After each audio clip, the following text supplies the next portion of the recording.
May we continue with what we were talking about yesterday morning.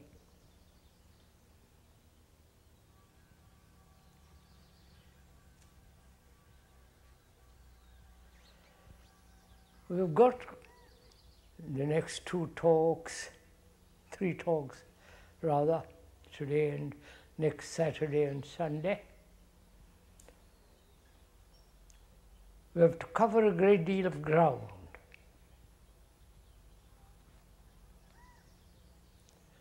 We must talk over together the question of time, thought, and the various forms of fear, and the everlasting pursuit of pleasure, satisfaction, gratification, and also we should talk over together sorrow, whether it is possible to end sorrow, and also love and compassion, death, and the religious mind or the brain. And also we should go into the question of meditation and ask ourselves if there is anything beyond all the travail of man, all this confusion, all this loneliness and despair and anxiety, if there is anything sacred, holy, and so we have a great deal of ground to cover, if you are willing. As we said yesterday, we are not imposing anything on you, not trying to convince you of anything. And the speaker really means it. We're not trying to convert you, do propaganda, or program you, because we are apt to be rather gullible, easily satisfied with new forms of experiences and sensations.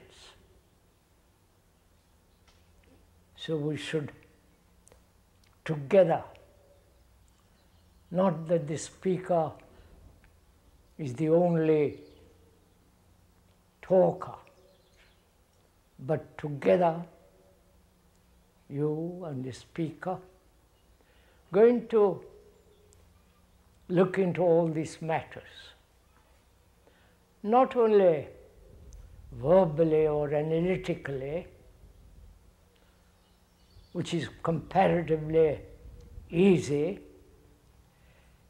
but rather go much deeper than mere rationalization, explanation, and description. If that is clearly understood between us, that the speaker doesn't want anything from you, fortunately. Neither your applause, please, your applause at the end of the talks, or your encouragement or discouragement. Literally, he doesn't want a thing from you. So you can all be quiet, relaxed, and listen.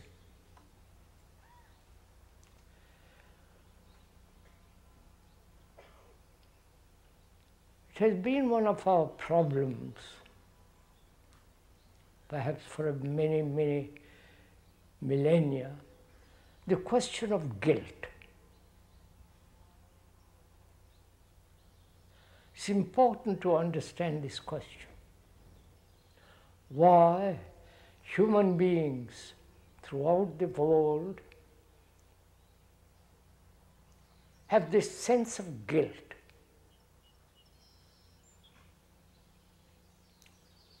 Having been told from childhood to do something and not being able to do it like most children, happily, but unfortunately, when they cultivate this sense of guilt. And also in religions, especially in Christianity, the original sin, you must know if you're a Christian all about it, and one who saves you from that sin. So you begin to have guilt there too, that we're all guilty. We're all the product of original sin, whatever that may mean. And also, we're always falling short of our own ideals. And thereby also one feels guilty. You must know this. Probably most of us do. Either we are aware of it, or it's deeply hidden in most people. We are indifferent to all that. And if one awakens to it, knows the process of guilt, what is implied in it. And also there are those who love to keep other people feeling guilty. Then you have them under your thumb, and they love that kind of power. So there is the guilt of not behaving rightly according to some tradition or according to your own pattern of thought, and not being able to reach that level, one begins to feel guilty, and so on. And also there is the other question. We are living with something dreadful around us.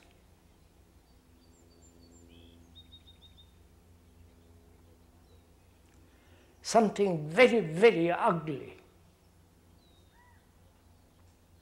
You must be, surely we all must be aware of it. Not only the ugliness, the naughtiness, the brutality of war, but also this tremendous, if one call it evil, the speaker doesn't like to use that word, but the constant pressure, influence of certain ideologies, like the totalitarian communist ideologies, which is completely monstrous and deadly, if you know about it. And we have to live with that next door. It's our brother across the wall. Not only the Berlin Wall, but the wall that exists to push this away, or to fight it, or to face it. And we are living with that. If you are at all aware of all this, not only the monstrosities and the cruelty of war, but the ideology of wars.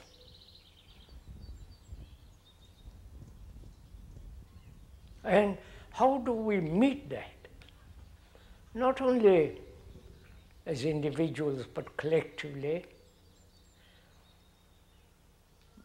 And what is the response of each one of us?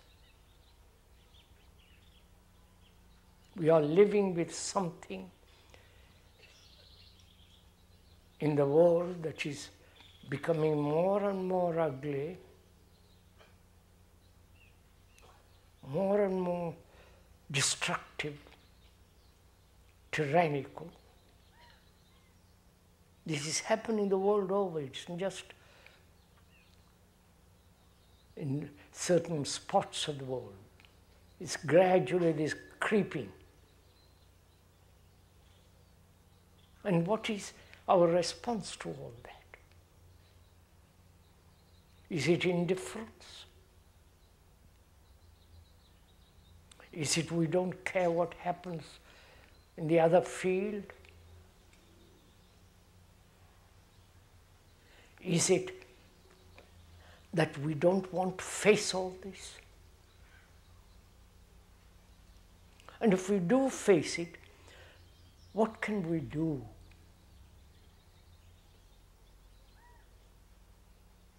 Not organizationally, but that always ends up in some kind of another kind of mess. What do we, as human beings living on this earth, which is also being gradually destroyed because of overpopulation, more and more big cities, and our indifference to nature.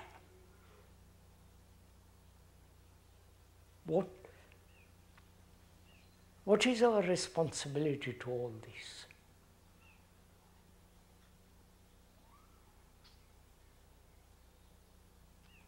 Do we feel at all responsible?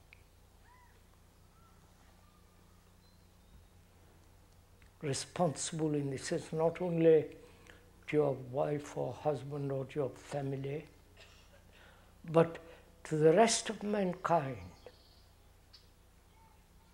whether you be Protestant, Catholic, Hindu, Buddhist, those are all just names,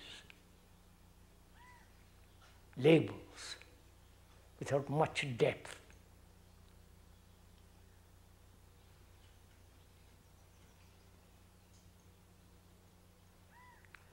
We will go into all this matter. Please don't wait, if I may most respectfully point out, for the speaker to tell you what to do, which would be another form of cultivation of guilt. But rather, in talking things over together, observing, hearing each other very carefully, not merely to the words, but behind the words, the deep significance of a word and what it signifies. Then we don't have to tell each other what to do.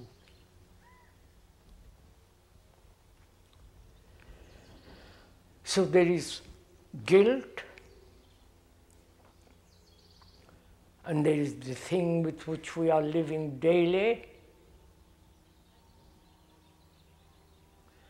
And what is the relationship of that, of these two, to fear?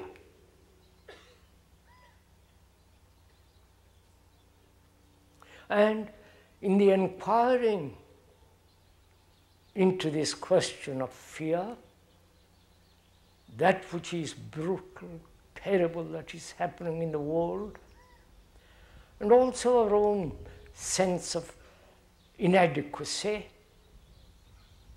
which is another form of guilt. What is the relationship of all this to fear? And what is fear? Not the superficial or deep fears, but the root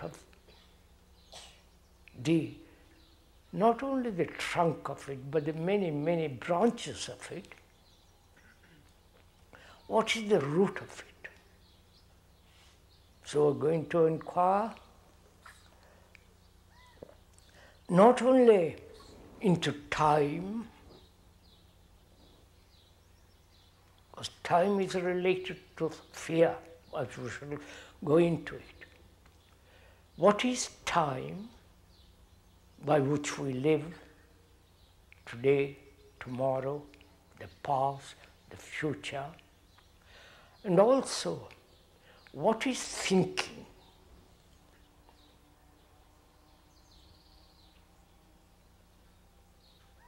Because we live by thinking. Everything we do, act, is based on thought. So may we go into all that. It's a nice, not too hot a morning, pleasant under the trees,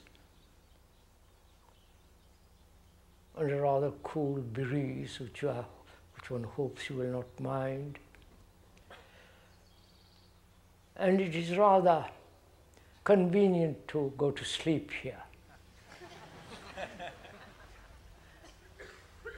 You're well covered with blankets and all the rest of it. Nice Sunday morning, free of all the office work and labor and travail and skill. And under the trees and the dappled light is rather pleasant. You can go on talking, but it doesn't matter. So now I'll go to sleep and you go on.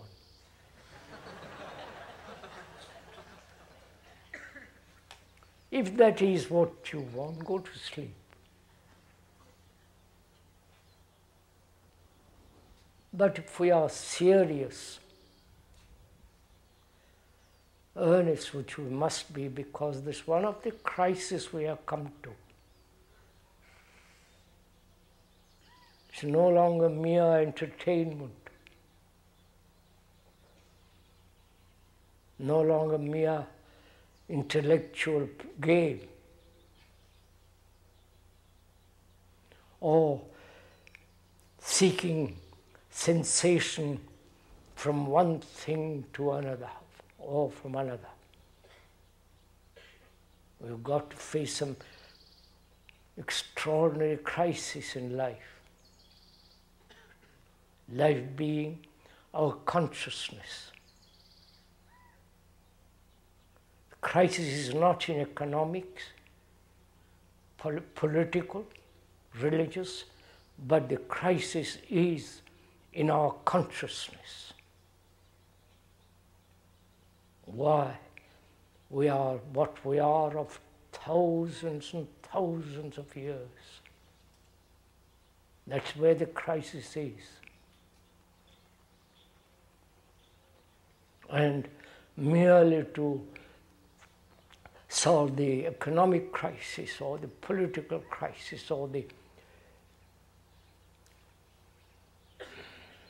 brutality of ideologies and wars, it's not only there, but much deeper. So we're going to inquire first, because they're all related. All problems are related to each other. They're not separate. If one can solve one problem completely,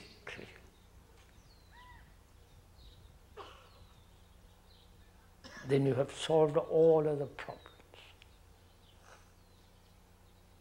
Because there is no separate problem. Whether it be sexual, whether it be the desire to fulfill, and so on. So, in the resolution of one, you solve the whole thing, if you know how to do it. So what is time?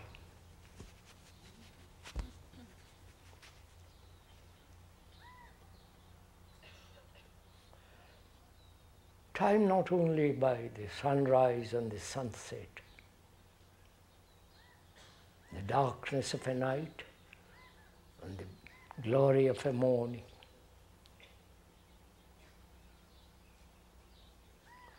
Time as the past,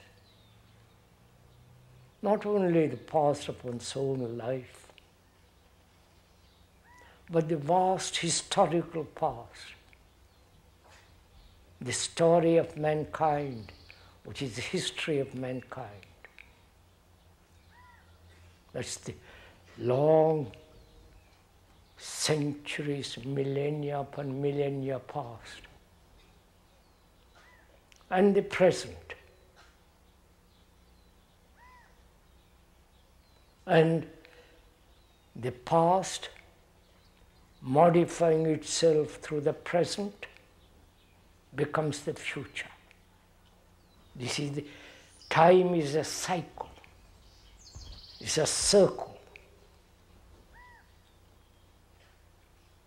in which we are caught.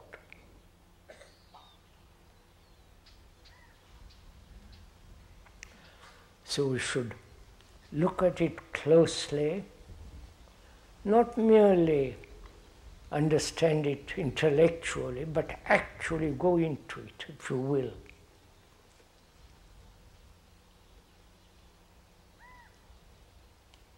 We are the past. Whether that past be one day or many thousands of years. The past being the knowledge, the memories, the remembrances, concealed or open. And that past is, from that past is our action. That past is the tradition. That past is the religions of Christianity with all its divisions. During the last 2,000 years, that's the past. And in India and China, the past is 3,000 to 5,000 years old. With their tradition, with their beliefs, with their superstition, with their nonsense. So the past is what we are.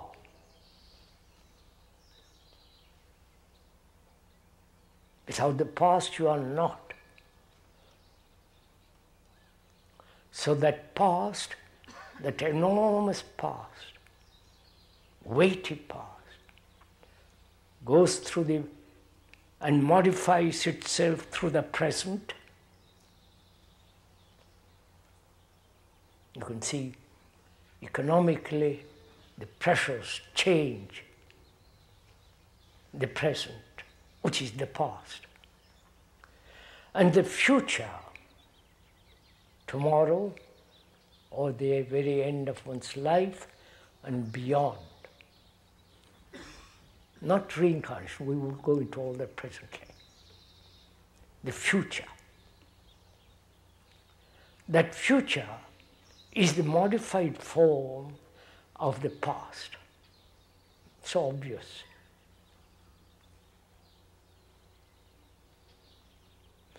And that future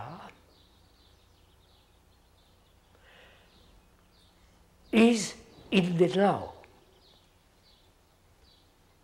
Right? Because the past, modifying itself, is the future.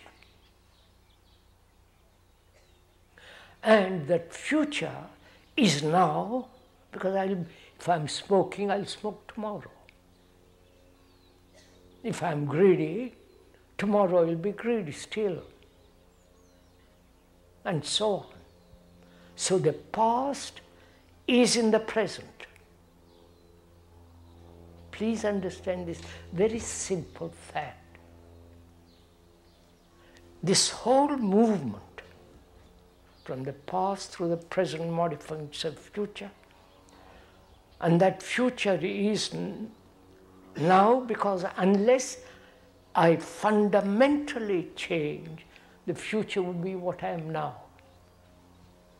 Right? See the truth of this simple fact. Not I'm persuading you, not that you are being told or pressurized or computerized. This is a simple fact. If I am vicious, cruel, brutal today, as I have been in the past, I will be that tomorrow. You can't get away from it. If I'm quarreling with my wife or husband and so on, I'll do it tomorrow too. So tomorrow is now. And to break this chain in which we are caught, is there must be a mutation now. You follow this simple fact. This is the whole cycle of time. Indeed.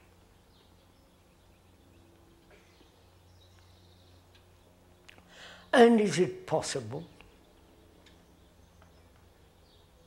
to bring about this mutation?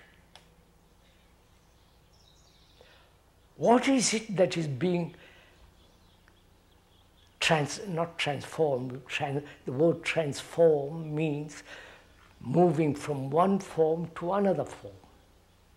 Therefore, it's not mutation. What is it that's being radically changed? Even that word change implies time. Changing from this to that. So we have to stick to that word to bring about a mutation that is radical ending of something and the beginning of something totally new. Isn't it that our consciousness, each one's consciousness,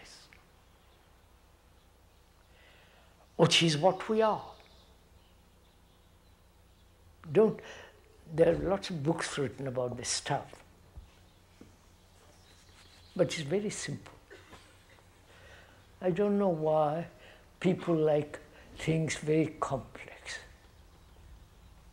It's probably very exciting to get talking about things rather complex. But if it is rather simple, what is one's consciousness? Surely, what one believes, what one has faith in, what one desires, what one is, one's nationality, one's fears, one's terrors, one's depression, anxiety, loneliness, despair, cruelty, guilt, fear, pleasure, sorrow, the multiplication of desires. All that is our consciousness. Isn't it? Let's be simple about it. See, to approach very complex problems, one must come simply to it first. Then it becomes complex. Then you can understand it. But if we begin already with complexity, then the thing will become more and more complex. We'll never resolve anything. So, our consciousness is all its content. You can put into that content everything you can think of. Your knowledge, your superstitions, your fears, and so on. The multiplication of human experiences and trials and attempts, all the rest of it. And can the content, which is what we are, which is not only the past, but the future. And that future is now, we went into all that just now, briefly. The whole of that is you. Is the persona, is the ego. It's a tremendous self-interest.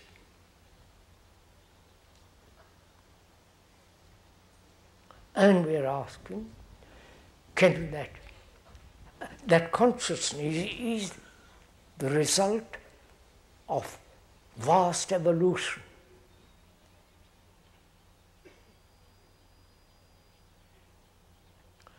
Not only the survival, but also the knowledge of surviving.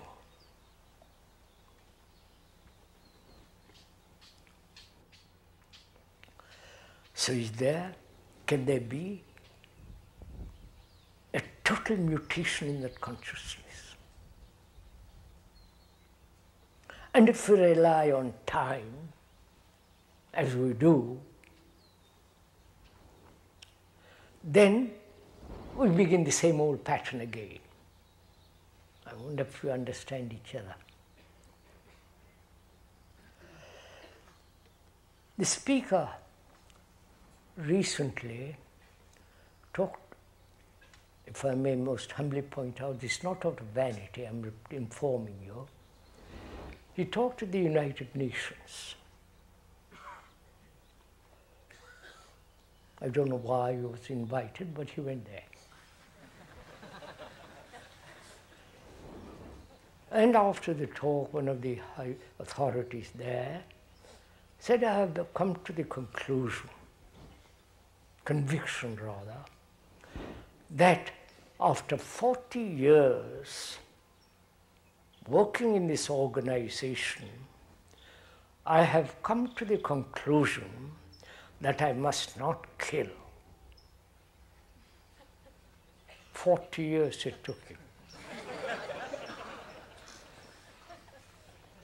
Just see the significance of it.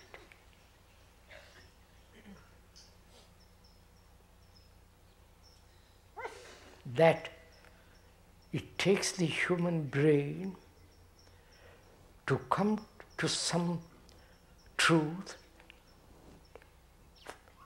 during 40 years. That is not to kill another human being. And the whole organization is based on not to bring about wars, prevent wars. They haven't done that, irrelevant.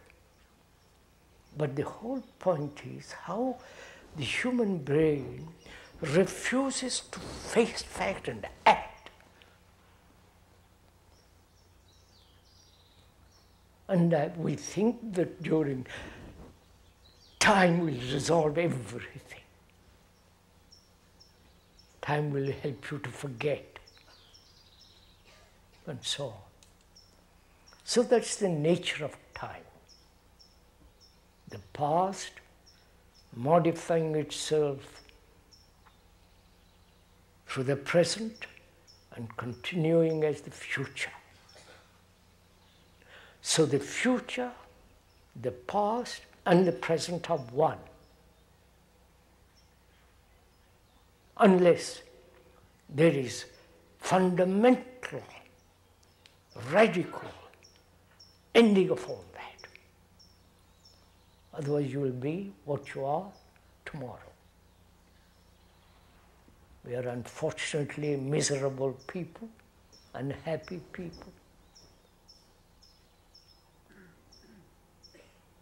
which is a fact, and if we don't change now, we'll be tomorrow the same. It's simple reality, truth of it. And also, what is the relationship of time, not the chronological time only, what is the relationship of time to thought? And what is the relationship of time, thought to fear? You follow? May we go on? You're not too bored with all this? I hope the sun is warming you. But please, keep awake for another 15 minutes or so, will you? Which is not an insult, please, asking this. So we're asking, what's the relationship of time, thought, and fear? We more or less gone into the question of time, so let's go into the question of thought. What is thinking?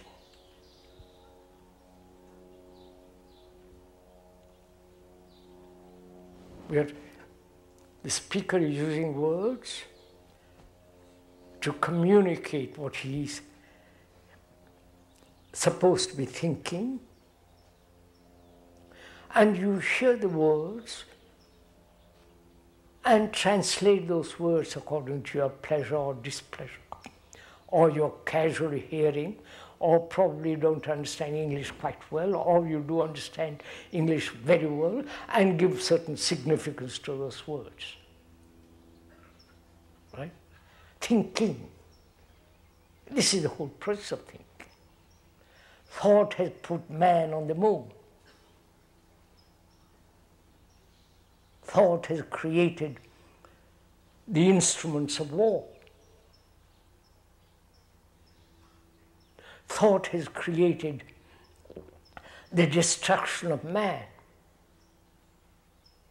Right? Put together the most amazing cathedrals in the world, temples and mosques. If you have seen some of them, they're marvelous beauties. And thought has also created the vast technological world. Thought has also established a relationship between man and woman.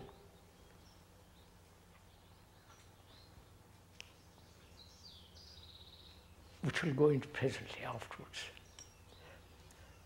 Thought produces all our actions. So thought is very important. Not to expand or give greater depth to thought, but we are inquiring into the very nature and structure of thought, of thinking. Right? Can we go? Should we go into it?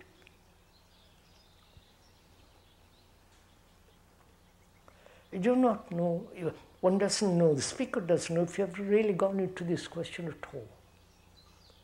Probably one has never asked. Even the professionals don't ask. So why should you? You're not educated to inquire, you're educated to conform.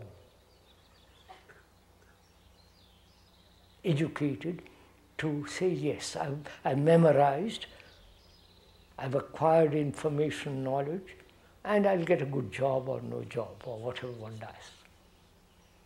But one has never gone into this question really very deeply, inquiring what is thinking? Why does the brain, which is after all our only instrument we have, neurologically, biologically, emotionally, it is the center of all of our existence. And that thing behind, inside the skull which we call the brain, that brain has never asked itself, why am I constantly thinking, chattering away like blazes about everything? What I did yesterday, what I will do tomorrow, what I'm doing, why this, why that, dreaming at night and all day long chattering. What extraordinary human beings we are. So, we must inquire, what is thought, what is thinking, what is the origin of it? Do you want my explanation? You see, that's what I'm objecting to.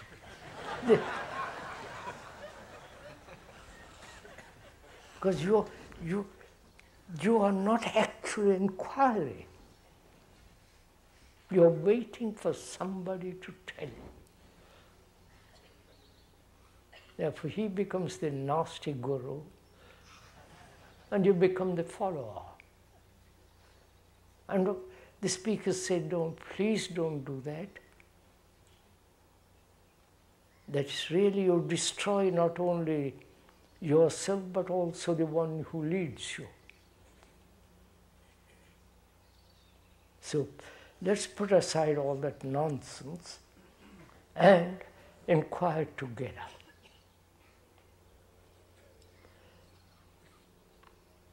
The word together is important, but don't let's go into that for the moment. So what is thinking? Does thinking rely on memory?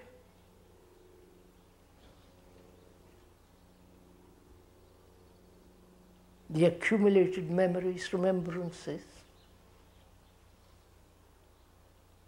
I want to be a great man because I've seen great many people, great men, having good time, becoming famous, plenty of money, plenty of cars, all the rest of it.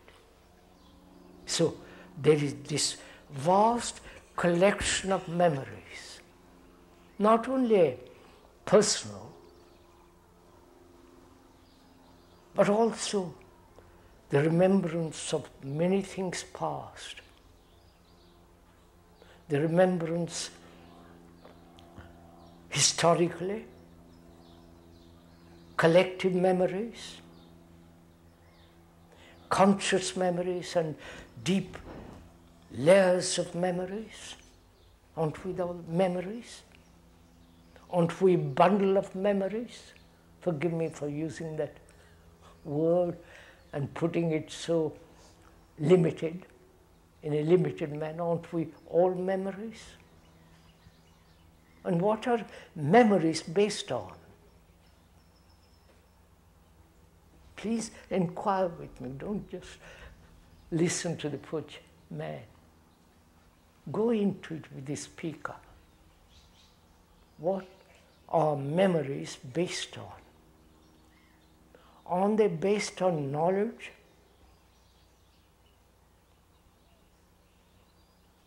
The tremendous accumulation of information as knowledge, whether it be vast, or not vast, limited knowledge of science, adding to itself all the time. And that knowledge which is being added to must always be limited, right? Because you're adding to it. Therefore it's limited.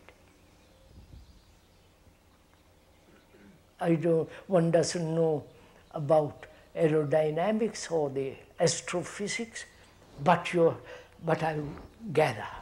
I'll get it after experiment after experiment. So, knowledge is based on experience, right? Right? And experience, or experience and all that, is essentially limited.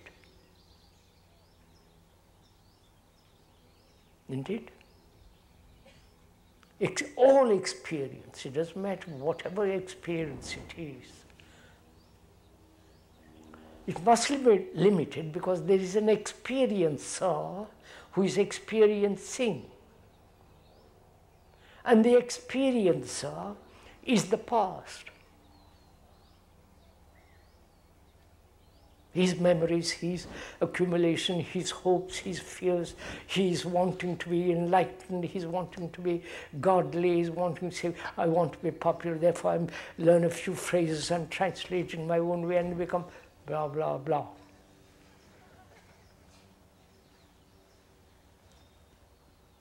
So, experience must be recognized, otherwise no experience at all. And the one who recognizes is the past. It's also silly, isn't it? So, the experiences are always limited. Much as I have experienced the divine, that tremendous feeling of elation, temporarily, you could fall back. So, experiences are always limited, right? Therefore, knowledge is always limited.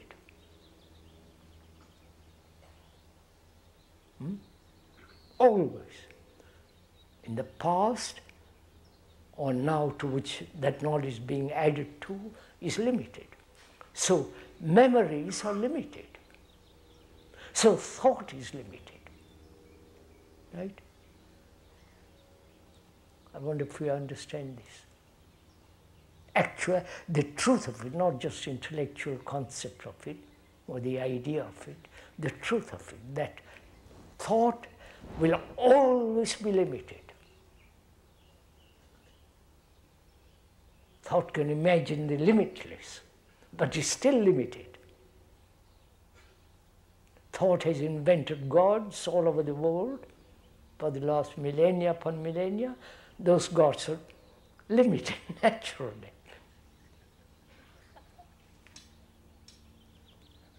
So whatever the activity of thought and its action must always be limited. Therefore, thought is not holistic. You understand?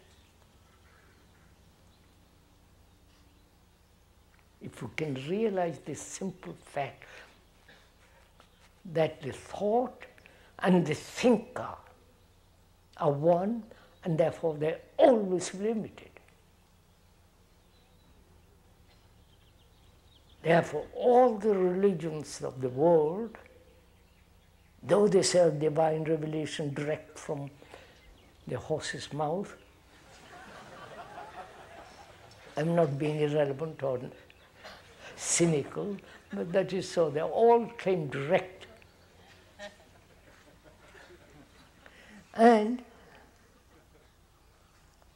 putting on a medieval dresses and robes and all the trickery of that goes on in the name of religion is invented by thought. And therefore it's the whole hierarchical and the religious structure is limited. And their belief, their faith, their rituals, blah, all the rest of it is limited because it's based on thought.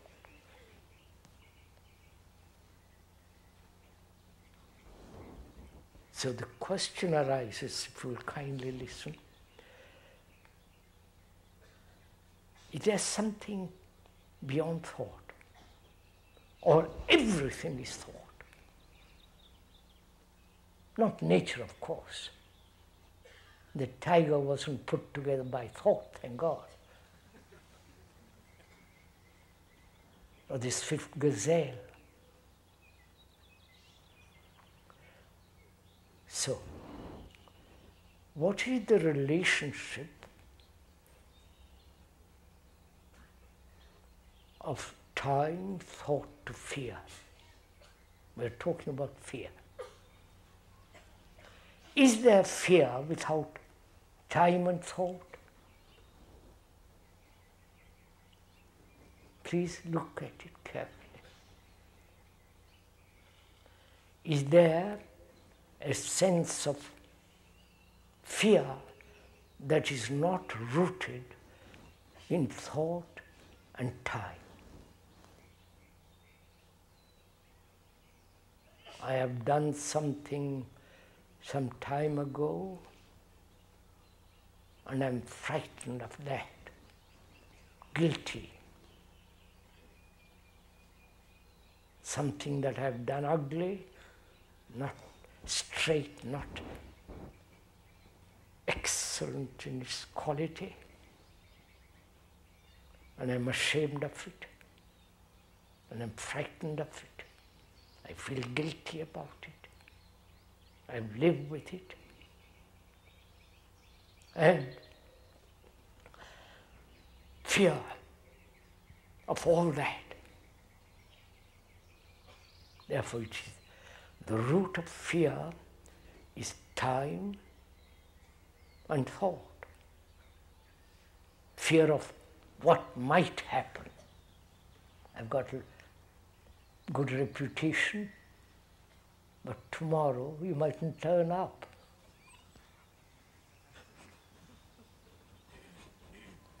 Not that I would care, but I'm just...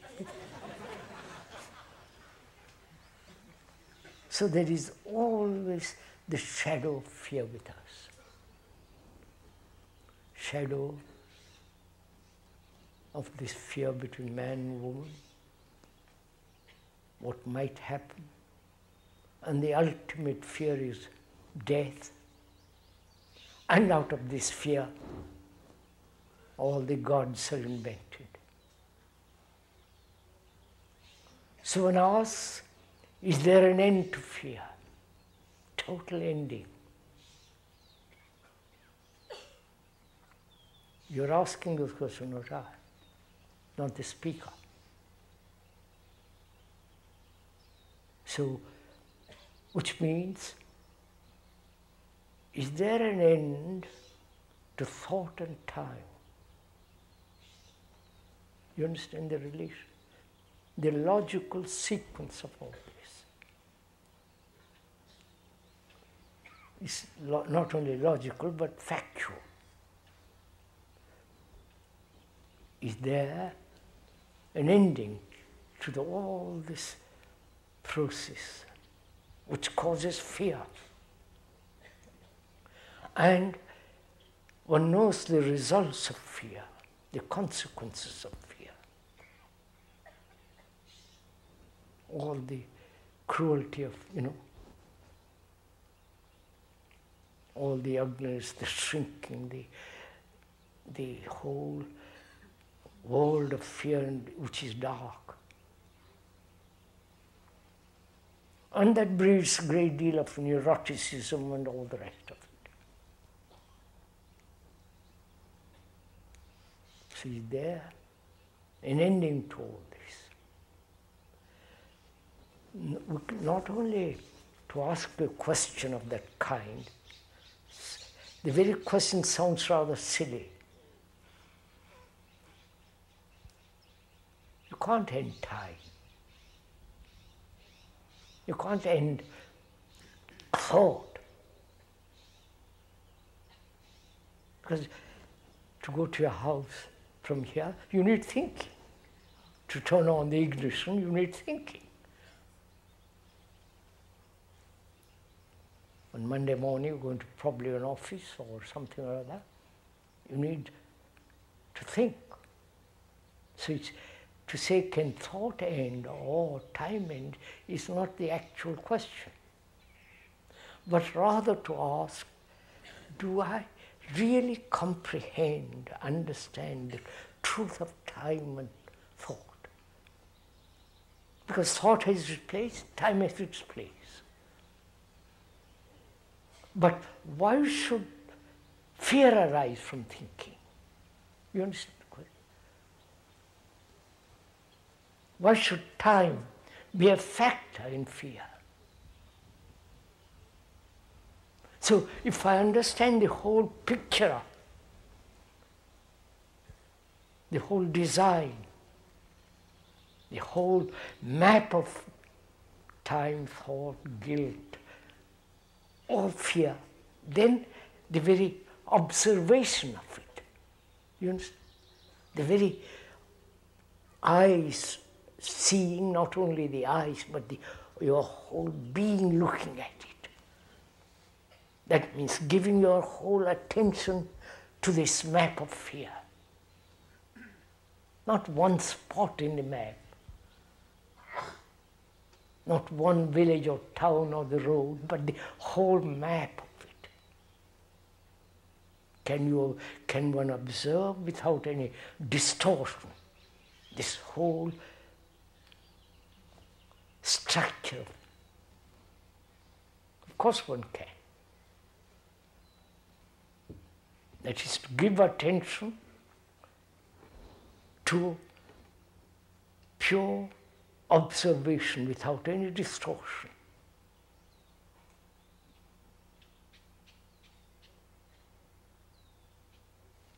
Then that whole chain is broken.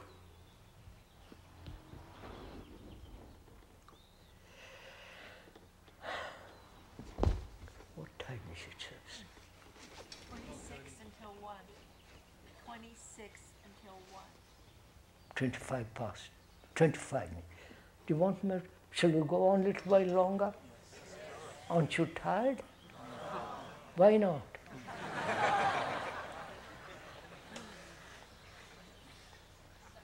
Are you also actively thinking, working, applying, or just saying, well, it's a nice day, let's talk about it?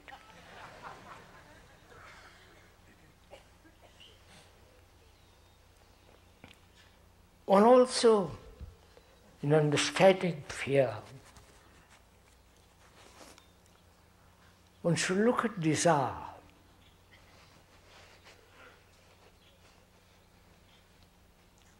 We are driven by desire,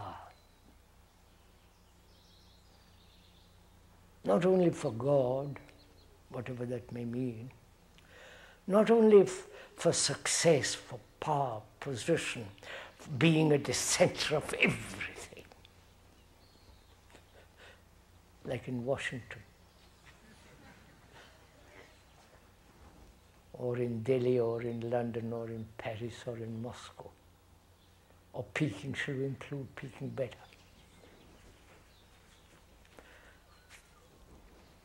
We want so many things in life.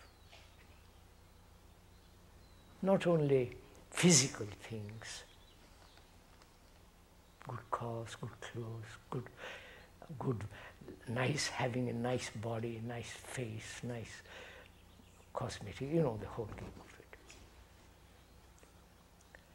Commercialism in this country is rampant. Buy. And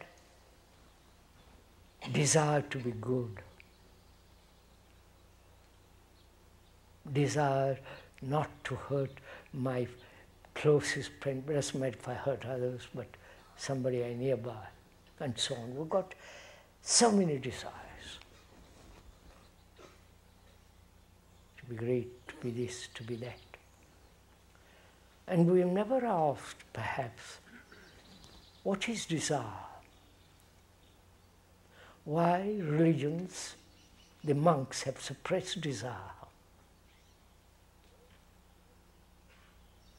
They burn with it,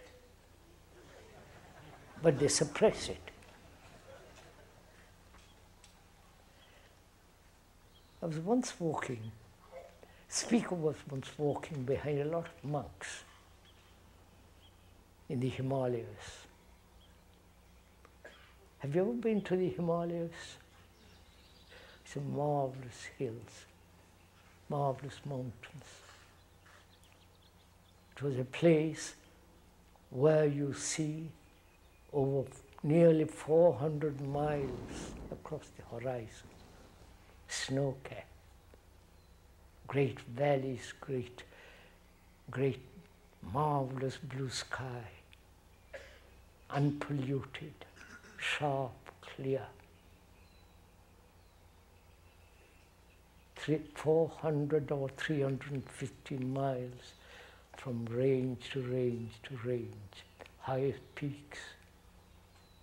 So I was walking behind a path. The speaker was walking behind a path. Sorry. And there were monks in front of me. They were chanting and never looking at any flower, any sky, any tree. And there was a little stream singing down the hill, dancing waters. And there they were, completely absorbed in what they were supposed to be thinking. Didn't dare to look up and see the beauty of the sky, the trees and the rivers and the flowers. But that's a distraction, like all the monks all over the world. So there is this desire in every human being. And without suppressing or denying or transforming or transmuting to something higher, which becomes another form of desire, can we, sorry to laugh, can we look at desire and find out what is the nature, what's the movement, what's the structure of it, quite objectively.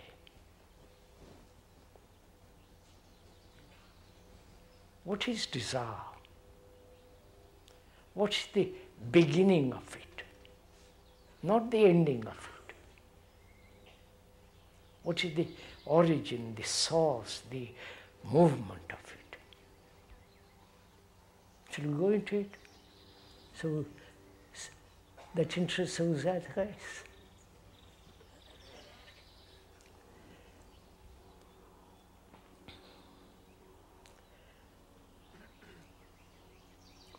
We live by sensation.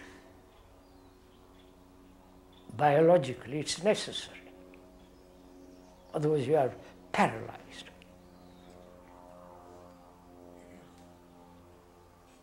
Sensation plays a tremendous part in our life, not only sexually, but wanting to be having more and more and more sensations.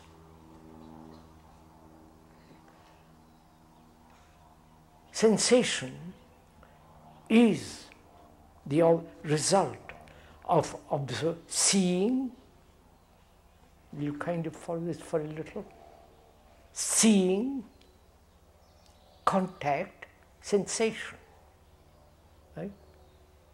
Seeing those hills and saying how beautiful, getting a sensation from it, and that sensation. I read a beautiful poem and sensation, or see a marvelous painting. That's another sensation, and so on. That's a natural thing, sensation, isn't it? You look at the trees and the leaves and the sky and see how beautiful it is. We're not talking about what is beauty. Perhaps we will at the next meeting if we have time. But we live by sensation. The whole nervous organism is sensation. What is the relationship of sensation to thought, to desire? You understand my question? Because we are inquiring into desire. What is the relationship between sensation and desire? Why they're always instantly related?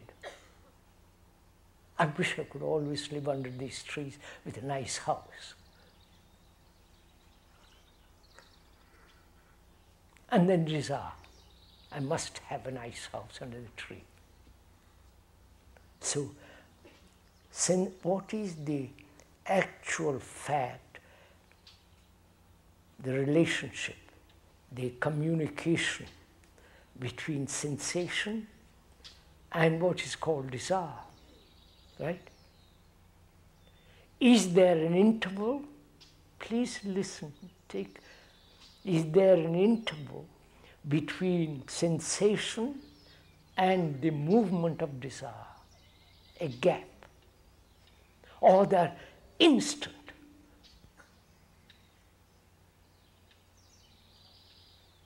See something, grab it, which you want.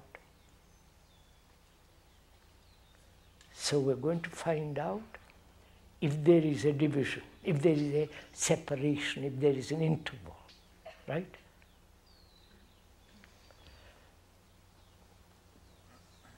There is sensation in seeing a beautiful garden, well kept, a lawn that is being mowed and rolled for the last 500 years. There are such lawns. And you see it and say, my God, how marvelous it is.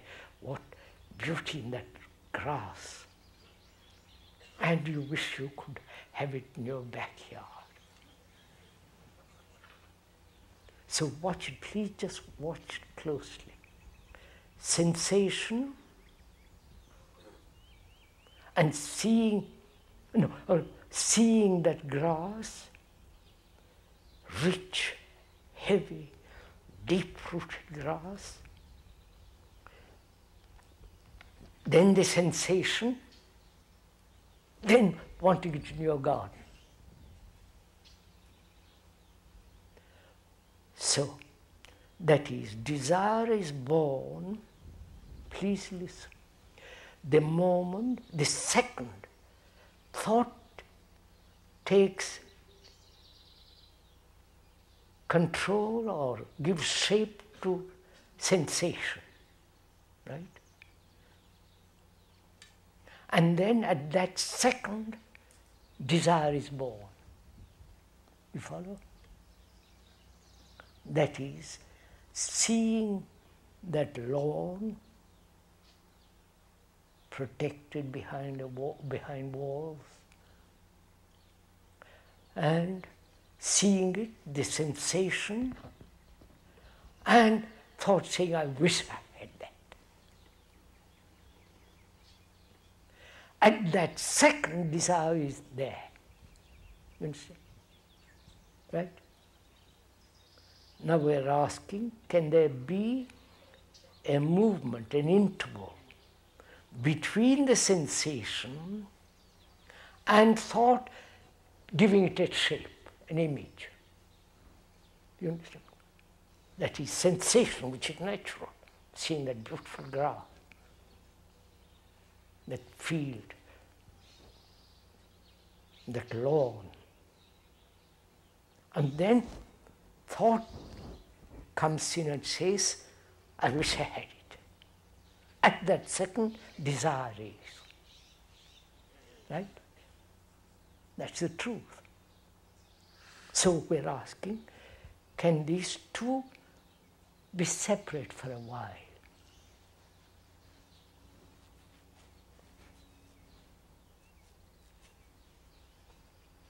See a shirt in the window,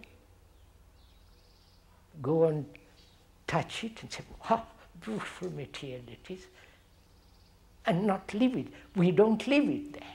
Say, I wish I had it. Then desire is born. So if the interval can be kept, you understand? The gap can be kept separate for a while, then you will see the movement of desire, how it comes into being. Then you can stretch that in space indefinite or keep it very narrow. You understand what I'm saying? When you understand this, then discipline is not necessary at all. Control or suppress or fight it. You understand all this? Not verbally, in your heart. Then you will do it naturally. When you see something beautiful, it is beautiful, and there it is. You can't have those mountains.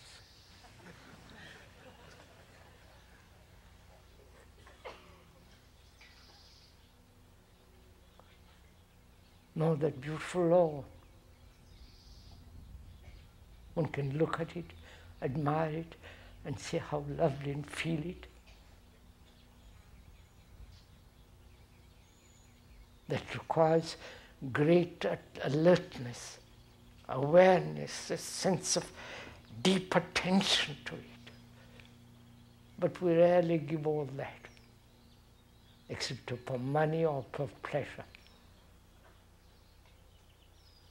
This is much more stringent. Much requires great deal of austerity. The word austerity comes from the Greek, which means dry mouth.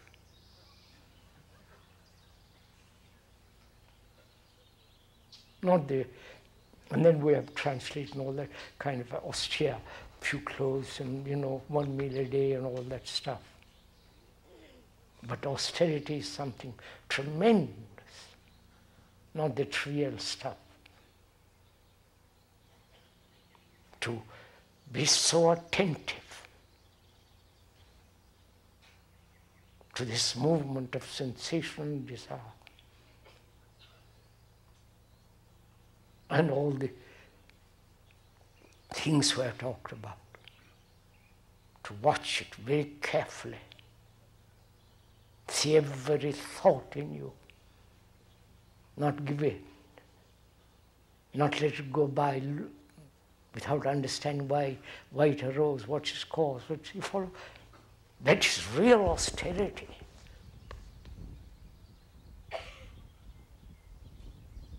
Not joining a monastery and all that kind of stuff. Austerity is in our daily life.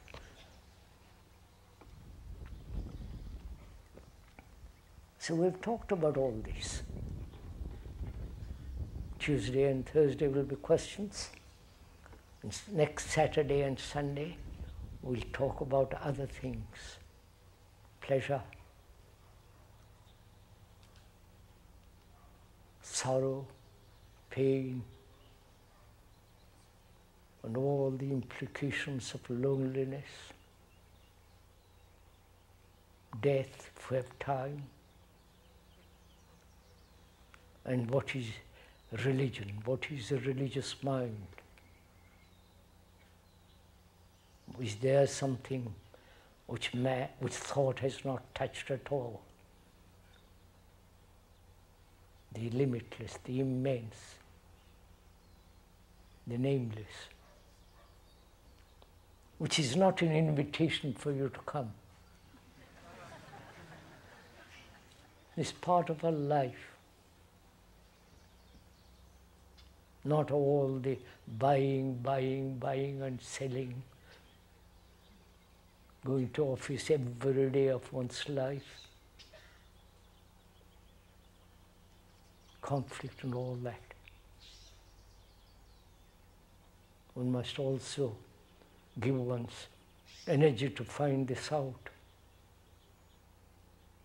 Not merely live on faith, symbols and all that.